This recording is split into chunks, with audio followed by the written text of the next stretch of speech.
Bengaluru to Hyderabad, Hyderabad to Amaravati, Amaravati to Chennai. Greenfield హైవేలతో పాటు bullet ట్రైన్‌లు కూడా ఈరోజు మన కేంద్ర ప్రభుత్వాన్ని సూత్రప్రాయంగా ఒప్పింపజేయడం జరిగింది.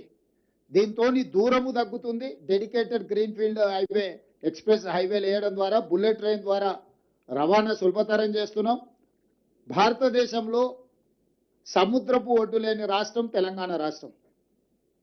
ఒకప్పుడు నిజాం ప్రభుత్వంలో మచిలీపట్నం పోర్టు కూడా మన దగ్గర ఉండేది, నిజాం రాజ్యం ఉన్నప్పుడు. ఈరోజు మనం మచిలీపట్నం పోర్టు కూడా ఈరోజు కనెక్టివిటీ డెవలప్ చేస్తున్నాం. తద్వారా ఈ మ్యానుఫ్యాక్చరింగ్ జోన్లో సొంత దేశాలే కాకుండా విదేశాల నుంచి కూడా పెట్టుబడులను ఆకర్షించడం ద్వారా ఈరోజు అభివృద్ధి ప్రణాళికలు సిద్ధం చేస్తున్నాము. ఇవాళ తెలంగాణ రాష్ట్రంలో ఒకే ఒక ఎయిర్పోర్ట్ ఉంది. ఇంకా ఎయిర్పోర్ట్లు రావాల్సిన అవసరం ఉంది. పారిశ్రామికవేత్తలు అడుగుతున్నారు. అందుకే వరంగల్లో ఒక అంతర్జాతీయ స్థాయి ఎయిర్పోర్టు నిర్మిస్తున్నాం.